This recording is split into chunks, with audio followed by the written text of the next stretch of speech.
Bismillahirrahmanirrahim. Assalamualaikum warahmatullahi wabarakatuh. Waalaikumsalam warahmatullahi wabarakatuh. Baik, sebelumnya di sini kami bersama narasumber yang bernama Bapak Saiful Aprianto. Saiful Aprianto di SD Madukoro. SD 1 Madukoro. Dan saya di sini bersama Bunda dan Irfan dari kelompok 4.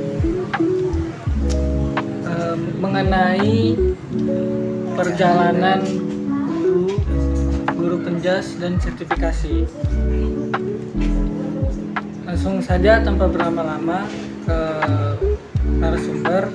Ada beberapa yang ingin kami tanyakan tentang mengenai awal perjalanan Bapak di Jadi guru PJOK. menjadi guru PJOK seperti itu. Perjalanan awal mula tertarik dengan mau menjadi guru PJOK itu tertariknya karena hobi dan suka dengan olahraga, itu awal mulanya. Jadi tertarik dengan pendidikan jasmani atau pendidikan olahraga itu karena hobi. Awal mula itu hobi, bukan karena ingin menjadi guru. Itu sih awal mulanya. Kira-kira hobinya itu hobi seperti apa? Hobi olahraga apapun, lari, entah itu permainan, entah itu pokoknya apapun olahraganya. Itu Apapun. sih. Karena kalau untuk PJOK itu kita harus bisa basic dasarnya bisa. Apapun itu ya, renang, ya permainan bola kecil, bola besar, entah itu atletik, ya harus ya setidaknya bisa dan tahu dasar. Itu aja sih sebenarnya tertarik. Berarti artinya motivasi Bapak itu karena hobi tadi, Pak? Ya, hobi. Karena kalau udah hobi, kuliah pun apapun itu pasti susah ataupun gampang ya pasti dilakukan. Intinya itu. Ada nggak sih, Pak, tokoh atau seseorang yang menginspirasi Bapak Kalau untuk tokoh menjadi guru PJOK? ada tokoh ataupun inspirasi guru saya dulu ada jenjang dua jenjang di SMA ataupun di SMP.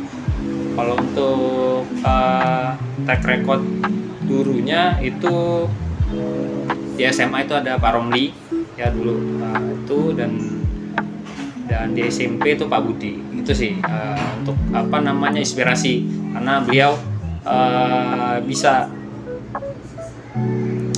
untuk menenangkan ataupun mengajar anak-anak itu asik, mudah dipahami, gitu aja sih. Jadi tokoh itu yang menginspirasi Bapak. Ya. Sebelumnya boleh kami tahu nggak Bapak ini alumni dari mana? Tahun berapa?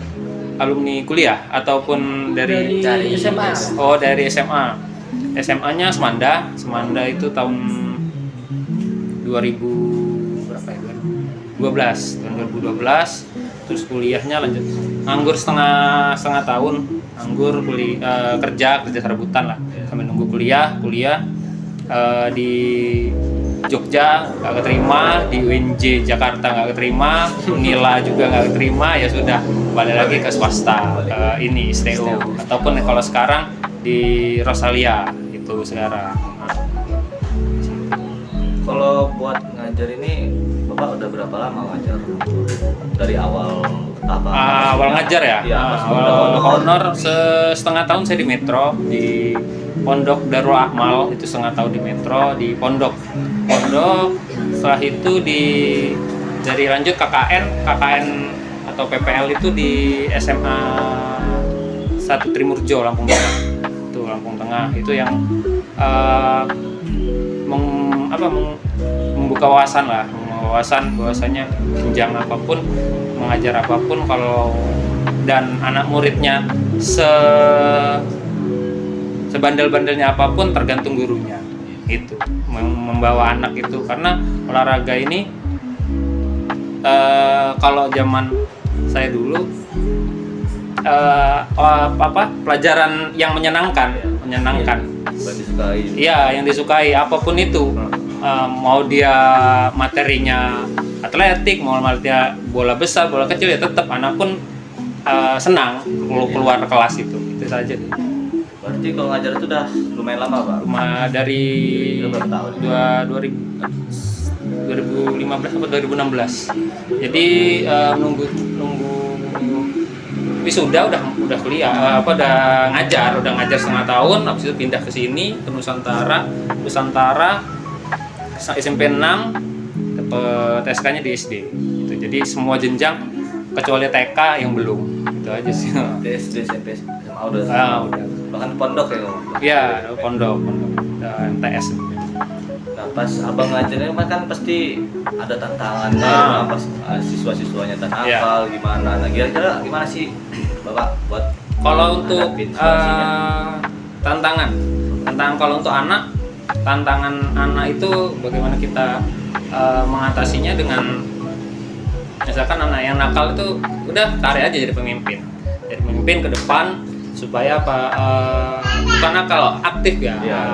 Biar aktifnya itu dia bisa tersalurkan ataupun charpernya anak-anak itu bisa tersalurkan supaya dia bisa mencontohkan ke teman-temannya ataupun dia bisa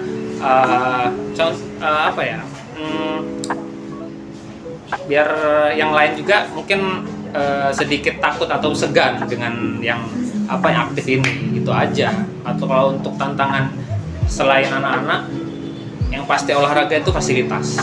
Semua sekolah itu pasti fasilitas. Jadi gimana gurunya saja yang bisa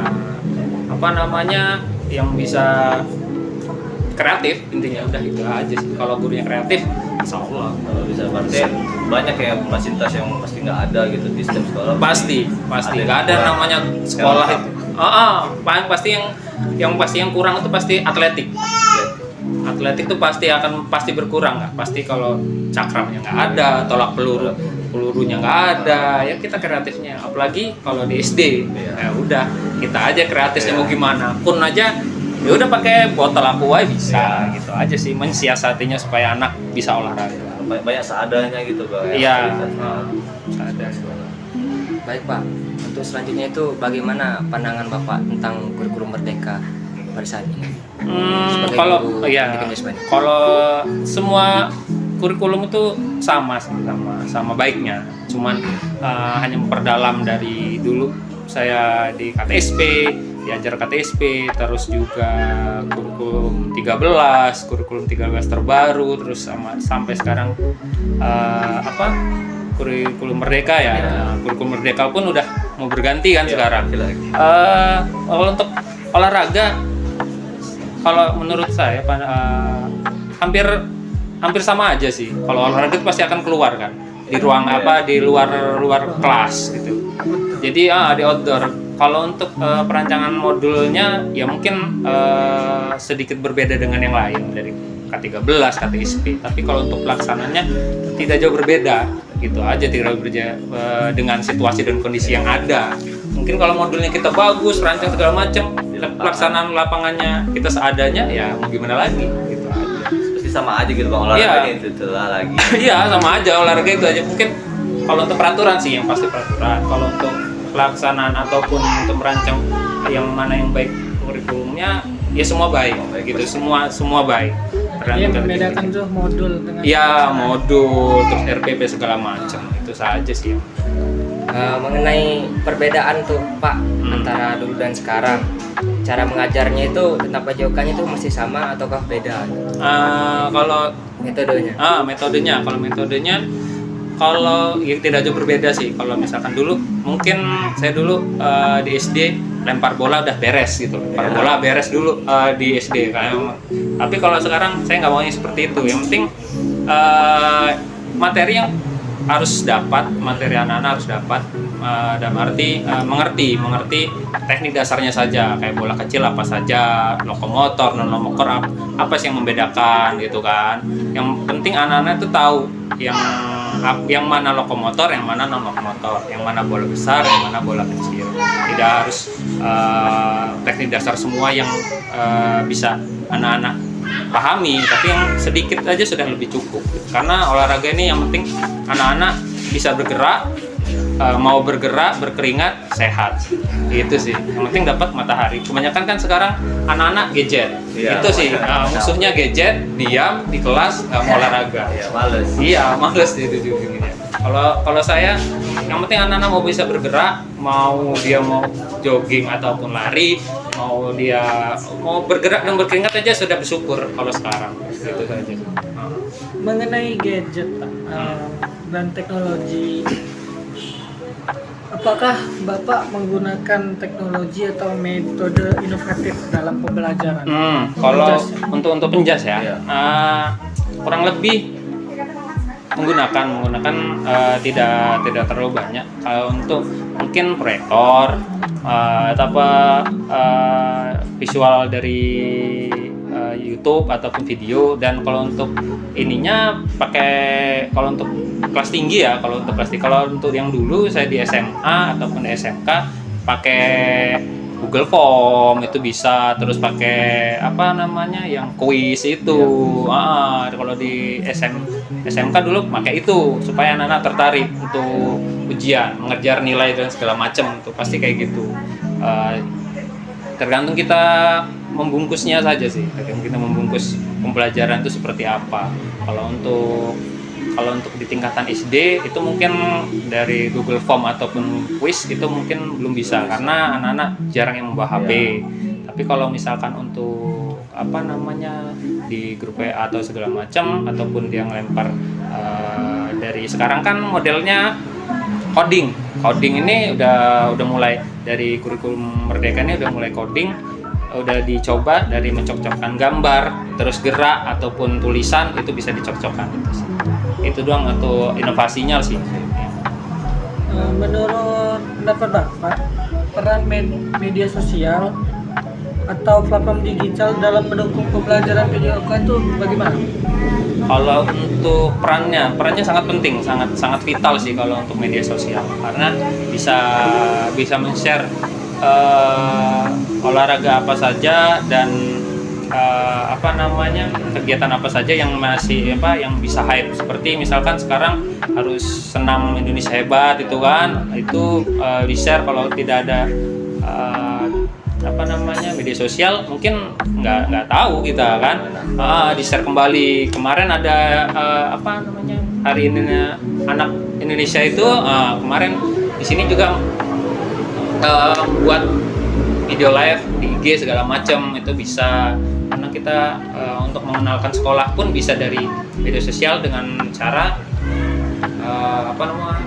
dengan kegiatan olahraga, bisa seperti mentertarikan dari ajang olahraga untuk meluaskan nama sekolah. Itu sih. Berarti di sekolah ini cukup pakai media sosial ya Pak? Ya sedikit kurang lebih aktif sih, dan guru-gurunya juga aktif apalagi kalau di TikTok untuk nge-share kegiatan apapun sudah lumayan aktif itu. Jadi kadang kalau buat tugas disuruh upload ke media sosial gitu. Ada yang seperti itu, ada di TikTok ataupun di platform yang lainnya ada juga. Karena kegiatan misalkan senam berkelompok, mereka anak-anak minta video dari gurunya, terus mereka upload sendiri dari TikTok, itu kan bisa. Dunia digital Pak ya. Iya, dunia digital sekarang anak SD udah. Ya Pak, minum dulu Pak. Ya, silakan. Biar enjoy.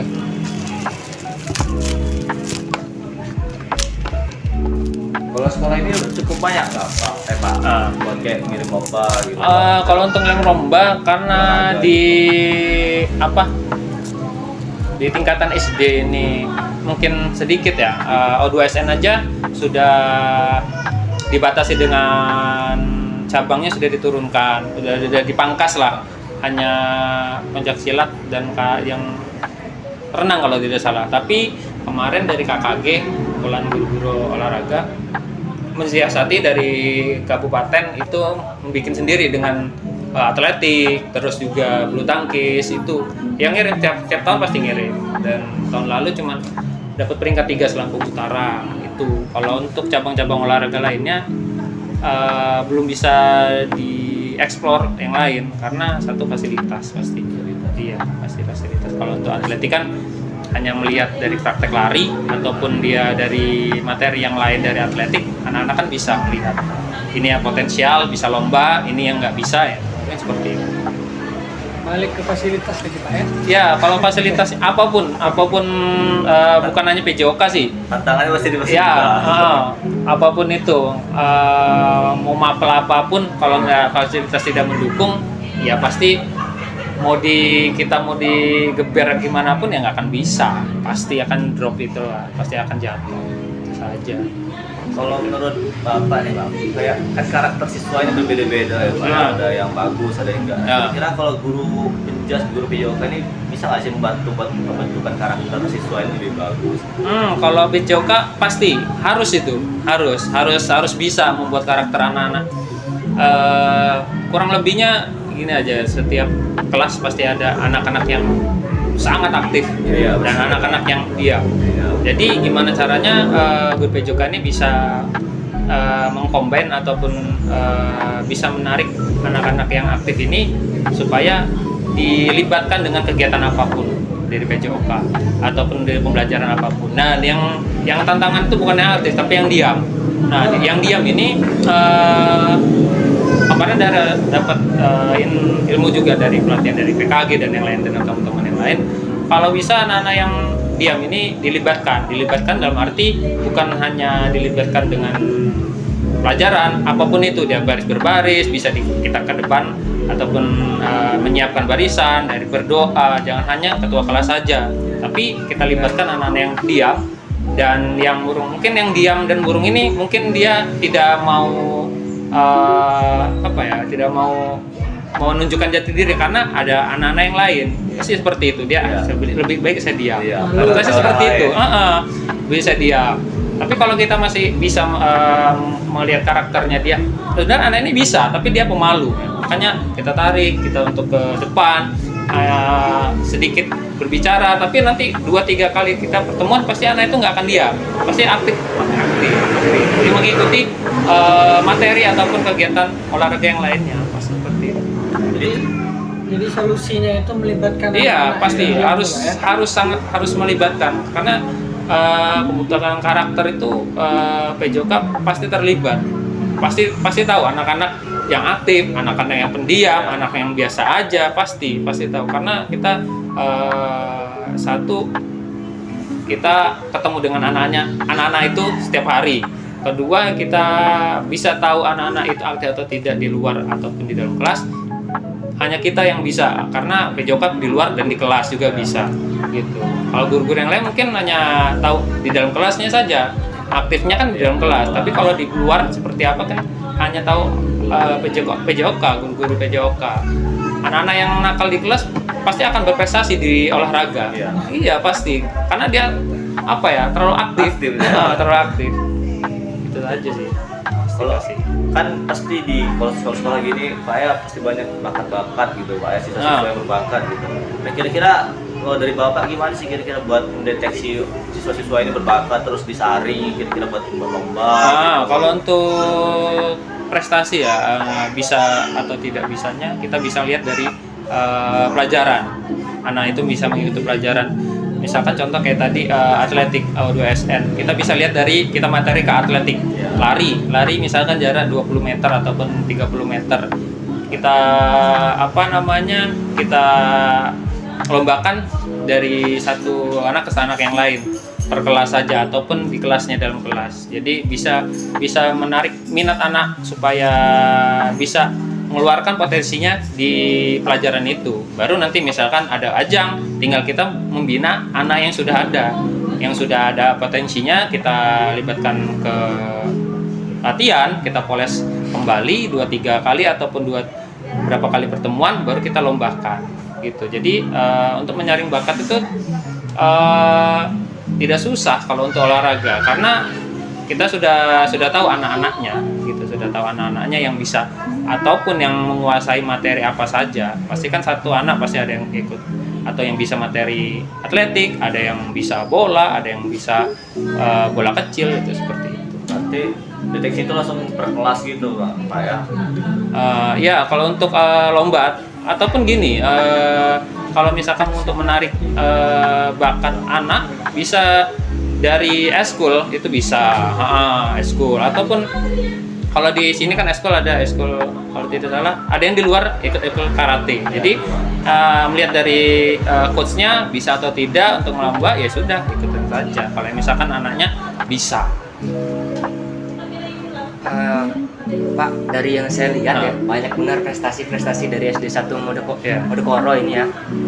Untuk prestasi di bidang olahraganya paling tinggi ini apa nih Pak? Ini banyak banget nih. Kalau untuk yang terbaru juara 3 atletik putra 2 SN. Wah, yang yang terbaru yang 2024 kalau tidak salah, karena kemarin gugur di fase kecamatan.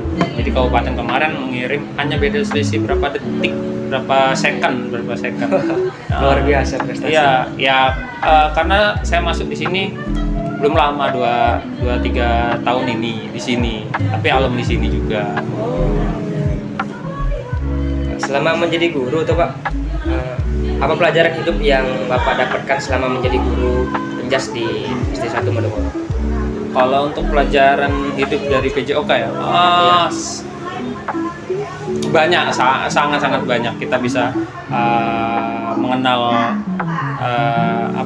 sesama profesi yang tadinya belum kenal jadi kenal, akrab dan sebagai kayak bisa jadi saudara, seperti itu, bisa membantu satu dengan yang lain, dan juga untuk berkolaborasi dalam pelajaran, bisa dari guru mapel ke guru kelas. Kalau gue SD ini kan guru mapel hanya 2 atau 3, PJOK, agama, sama bahasa Inggris.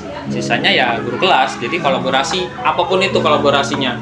Jadi bisa yang dekat ini Agustus, nanti kolaborasi dari guru kelas, guru mapel itu masih bisa kolaborasi. Terus juga kegiatan apapun pasti bisa berkolaborasi dengan guru-gurunya, itu enaknya. Kalau untuk pelajaran hidup itu ya sangat banyak. Jadi nggak bisa untuk kita bisa menilai karakter orang sebelum kita berkenalan dengan kita bisa melihat karakter orang ini seperti ini, oh ini orang seperti ini. Ada sih misalkan ya kenal tiba-tiba ada perlunya ya pasti bisa lah kalian nanti. Semakin kalian mengenal banyak seseorang, pasti kalian bisa mengenal karakter orang, mengenal karakter anak-anak, bisa pasti bisa dan sangat bisa, gitu sih.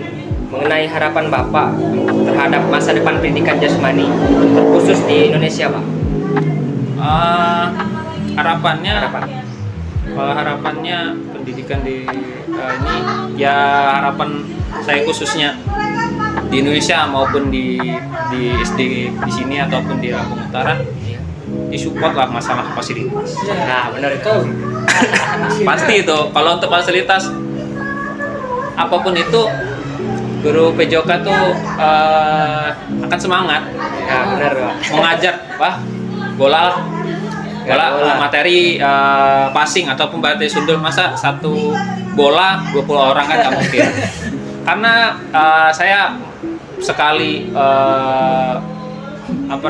mengajar dengan fasilitas yang lumayan lengkap itu di SMP 6. Itu di SMP 6 bisa 32 anak itu berpasangan bola 2 orang 1 bola. Jadi dikeluarkan semua bolanya yang ada, kayak bola voli, passing itu ya udah 32 anak itu tidak ada yang nganggur. Ya, jadi materinya pun enak sekali. Jadi saya harapannya seperti itu. Itu pun bolanya atau fasilitasnya bisa dirawat dengan baik ya, karena guru-gurunya ataupun yang di situ bisa merawat gitu loh. Bisa merawat. Ya harapannya tolong dengan sangat ya fasilitas. Pasti fasilitas. Fasilitas. Utamanya fasilitas. Iya, fasilitas. Terakhir ini, Pak. Iya. Pesan apa yang Bapak ingin sampaikan kepada guru-guru PJOK muda atau calon guru PJOK? Pesannya yang pasti ya tetap semangat dalam arti jangan pantang menyerah, dalam arti sekarang kan jenjang guru ini Dapodik ditutup ya kan? Aduh, sulit sekali. Dapodik ditutup, jadi bukan jangan menyerah untuk jadi guru kalau misalkan cita-citanya ataupun harapannya jadi guru. Jangan melenceng ke kerjaan lain. Oke lah, misalkan kerjaan lain sampingan nggak apa-apa. Tapi kalau misalkan emang mau tuntunannya mau jadi profesi guru, jadi diikuti saja. Karena saya dulu 5 atau 6 tahun honor itu. Tapi dulu masih terbuka dengan data coding gitu kan. Honor. Tidak menilai nominal dulu. Nominal kalau ya kalian nanti akan merasakan kalau misalkan honor. Jadi misalkan 30.000 dikali per jam kan. Nah, saya hitungannya dulu berapa berduit banyak bener nih sekali sebulan. Iya. Ternyata gaji honor itu cuma seminggu aja untuk sebulan.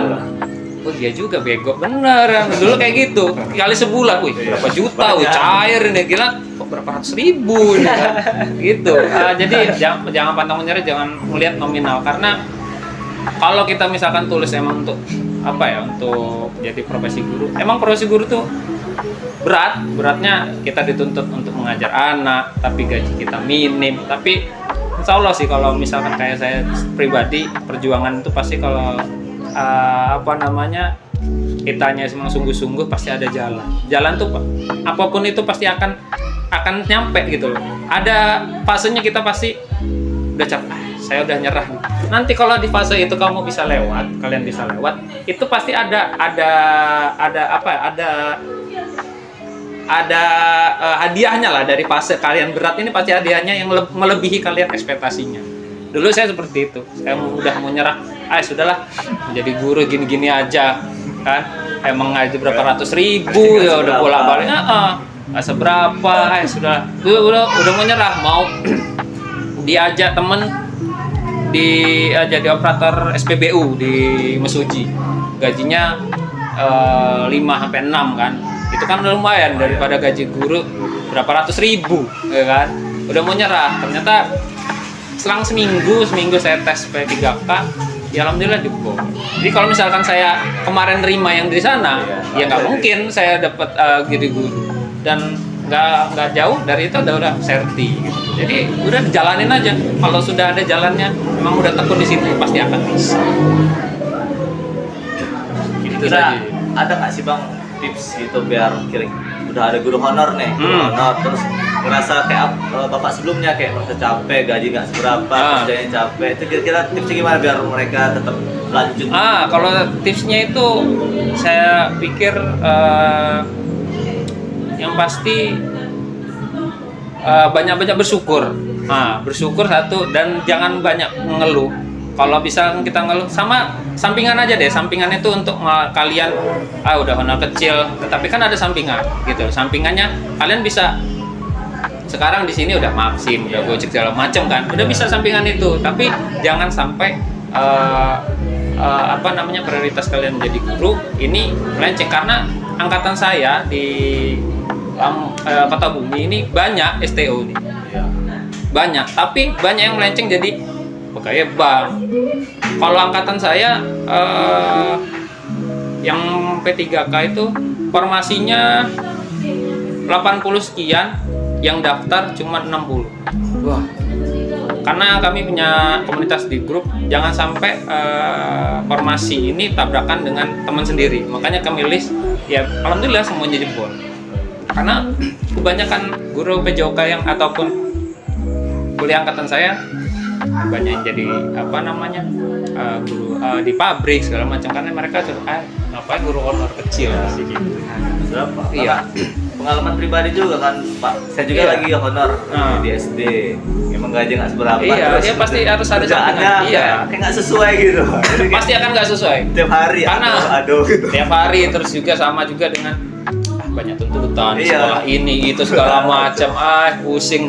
Pasti kayak gitu, karena ya masih muda, nggak masalah itu untuk pelajaran, untuk nanti cerita kayak gini lah. Saya dulu kayak gitu juga, tapi dalam arti nggak mungkin perjuangan ini sia-sia gitu loh, sia-sia. 2 atau 3 tahun ini pasti akan dibuka data robotik. Nggak mungkin guru honor tuh di stop. Kalaupun di stop, sepi. SD negeri, sekolah-sekolah negeri itu pasti sepi karena kebanyakan guru ataupun di SD SMP kebanyakan tuh guru honor, bukan yang PNS atau P3. Kebanyakan apalagi PJOK Selampung Utara, Sukabumi Utara itu kalau SD-nya yang PNS ataupun yang PNS saja itu bisa dihitung dengan jari. Nggak kebanyakan itu yang guru kelas ngajar OJOK. Jadi yang lulusan PJOK tuh jarang. Jadi jangan putus asa karena peluangnya pasti banyak, sangat banyak. Kalau kata orang nggak mungkin kalau guru itu dipangkas tidak ada lowongan guru, nggak mungkin. Ya kalian ini guru JOK-nya nanti untuk penerusnya, karena Selampung Utara ataupun Selampung kalau udah dibuka PNS ataupun untuk graduate yang baru ya kalian gitu loh. Jadi janganlah gitu. Karena itu peluangnya buat kerja. Ya kalian tahu sendiri lah, kalau untuk guru itu kalau anak libur ya kalian libur juga, gaji tetap kan pasti gitu. Kayak enaknya orang itu kerja libur tetap dia kerja. Jadi kan angan-angannya ke situ. Orang tua aja kan pasti ke situ kan. Nggak mungkin anak kerja panasan segala macam kan, angannya pasti gitu. Jadi jangan putus asa untuk honor apapun itu ya terima aja, tapi jangan lupa ada sampingannya untuk kalian yang lebih. Jangan ditinggal. Kalau misalkan kayak dulu kayak gitu, honor di negeri dia buat bensin, honor di swasta itu ya buat simpenan, ataupun saya jualan angkringan segala macam ya itu buat simpenan saya gitu. Harus ada sampingan. Kalau nggak ada sampingannya ya udah oleng aja pasti. Udah pengen berhenti aja udah pasti. Ngandelin itu aja susah. Susah, sangat susah. Bensin aja nombok pasti. Iya. Itu saja sih motivasi untuk guru-guru muda atau guru honor ya jangan putus asa walaupun gaji minim sangat minim, tapi harus ada sampingan. Niscaya nanti pasti kalau misalkan tetap disyukuri, tetap dijalani, pasti ada rezeki yang lebih sangat besar pasti yang di depan pasti gitu. Itu saja sih. Itu aja.